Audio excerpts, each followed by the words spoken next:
Ay salamat, Biyernes na. Huling araw na ng pagpasok sa opisina. Pero iatid ko muna si Danica sa eskwelahan. Hi!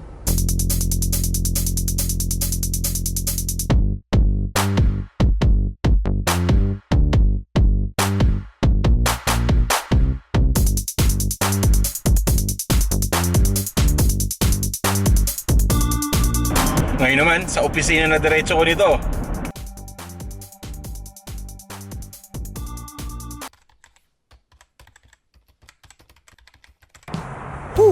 Salamat naman at natapos na rin ang trabaho.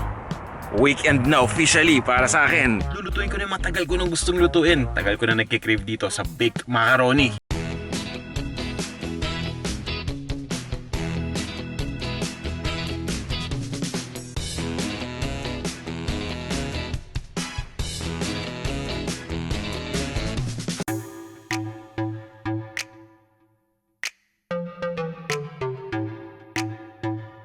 Okay, sa wakas nakarating sa bahay. Teka lang, may naisip ako. Kasi nalakas na yung mga asar di ba? Mga bata, handa na ba kayo? Nandito na ako.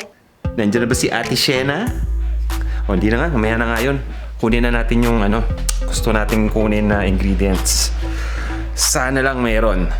Check ko lang kung meron akong available na giniling.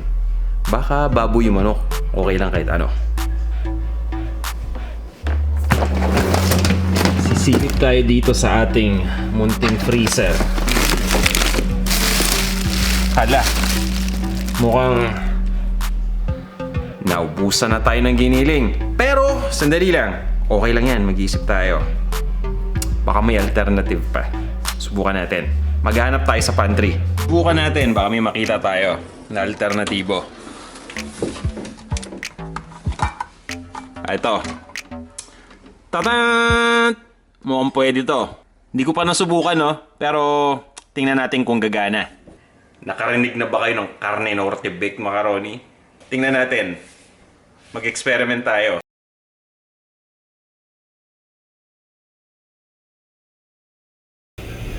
Magpapainit lang tayo ng mantika dito sa isang cooking pot. At hinanda ko din yung sibuyas at yung bawang natin. Ang susunod na gagawin natin, igigisa lang natin yun kagad. Ito na yung sibuyas. Ang gamit ko dito pulang sibuyas. Pero feel free na gumamit ng dilaw o na puting sibuyas dito. Ang gagawin natin sa sibuyas ay i-chop lang natin.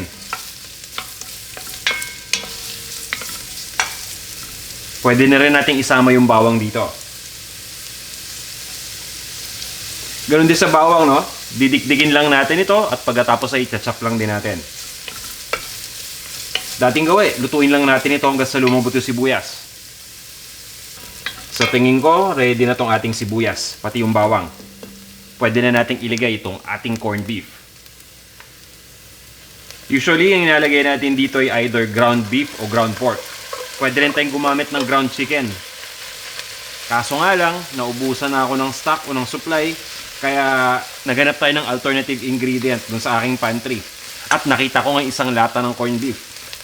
Sa totoo lang, hindi ko pa nasubukan na magluto ng baked macaroni na gamit ang corned beef. Ngayon ko palang susubukan to. Kaya mamaya, sabay-sabay nating titikman. Tingnan natin kung okay ba to, nag-work ba talaga ang paggamit ng corned beef sa pagluto ng baked macaroni.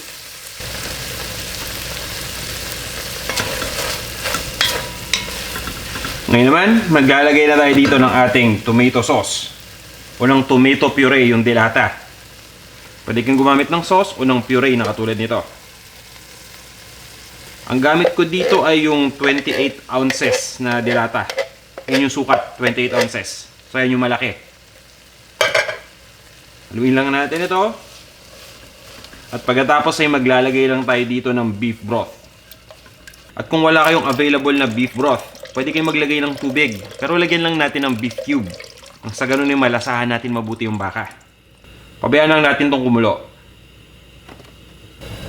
Takpan lang muna natin ito. Itutuloy lang natin ang pagluto dito ng mga 20 minutes. Ang gamit natin dito na apoy ay between low to medium lang. Maglalagay lang muna tayo dito ng tomato paste. So itong tomato paste ang ginagamit ko para lumapot ng konti itong ating sauce. Ihalo lang natin dito. At pagkatapos ay ilalagyan ko lang ito ng asin, ng ground black pepper, at ng konting asukal na rin. Ito yung ating asin. Yung paminta. At itong asukal. Yung asukal, konti lang yung nilalagay ko. Hindi masyadong marami. Hindi naman to Filipino style eh. So, naglalagay ako ng asukal dito para malabanan lang yung yung asim dito sa tomato sauce. Pero tikman nyo muna bago kayo maglagay ng asukal. Kung sa tingin niyo na tamang-tama lang yung lasa ng tomato sauce pagkatapos natin lagyan ng asin at paminta, okay na yon. Pero kung sa tingin niyo may pagkamaasim, lagyan nyo lang ng konting asukal, makakatulong yan. So itutuloy lang natin ang pagluto dito ng mga 5 minuto. Pagkatapos, lutuin naman natin yung macaroni. Sa pagluto ng macaroni, magpapakulo lang tayo ng tubig. Pwede natin itong lagyan ng asin. Nang sa ganun ay medyo lumasa yung macaroni natin. At pagkatapos na kumulo ito mabuti, ilagay na natin dito yung ating elbow macaroni. Ang gamit ko dito ay 1 pound ng macaroni. Ngayon tatakpan ko lang to. Itutuloy lang natin ang pagluto dito ng mga 6 to 7 minutes. At pwede natin itong haluin habang pinapakuluan. Nang sa ganun ay maiwasan natin itong magdikit-dikit sa isa't isa. Sa puntong ito, ready na tong ating macaroni. Al dente na to. So ang gagawin natin dito ay tatanggalin lang natin yung tubig. I-drain lang natin. At pagkatapos ay paghahalo na natin itong macaroni dun sa sauce na niluto natin. Yung may kasamang corned beef. At ilalagay ko na lang yung macaroni dito diretso sa ating cooking pot na may sauce. Ayan. So ang ginagawa natin dito, pinaghahalo lang natin itong dalawang ingredients na to, yung sauce tsaka yung macaroni. Kunin lang natin yung cheese. 3 klase ng cheese ang gamit ko dito.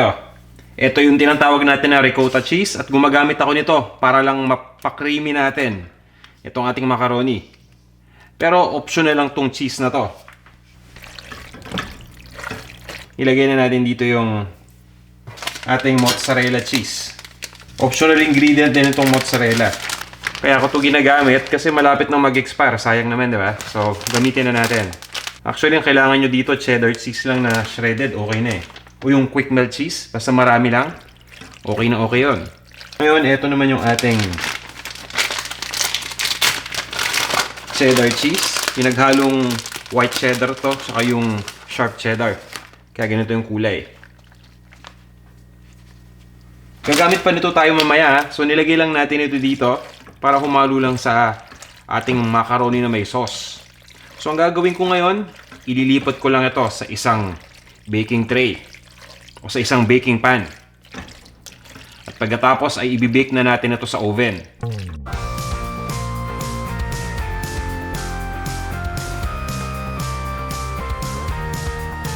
Ngayong napainit na natin tong oven sa 350 degrees Fahrenheit o katumbas ng 176 degrees Celsius.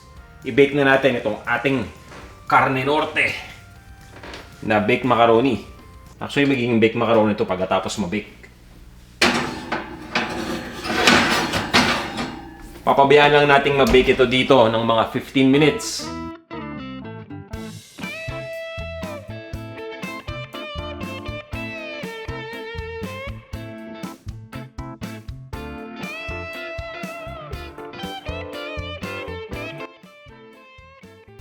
Pagkatapos nating i-bake, ito na ang ating carne norte, baked macaroni.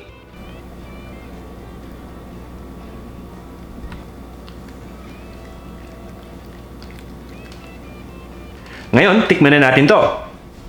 Kukuha lang ako dito para tikman.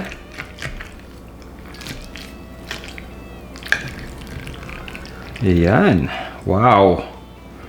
Umuusok pa talaga, no? Tikman natin ito. Gusto ko talaga malaman kung ano ba ang resulta nitong corned beef para dito sa baked macaroni.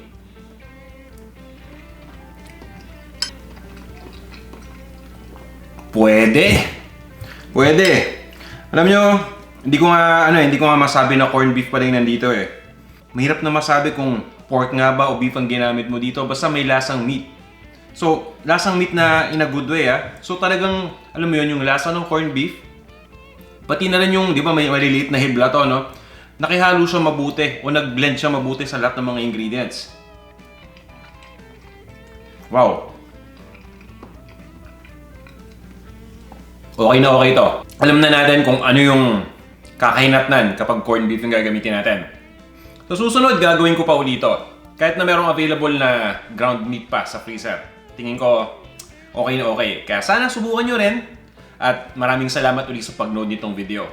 Kung nagustuhan ninyo itong ating experiment, sana pakilike naman itong video. At kung hindi pa kayo nagsasubscribe, imbitahan ko sana kayo na mag-subscribe dito sa ating Panlasang Pinoy YouTube channel. Paano? Magkita-kita ulit tayo sa ating susunod na video.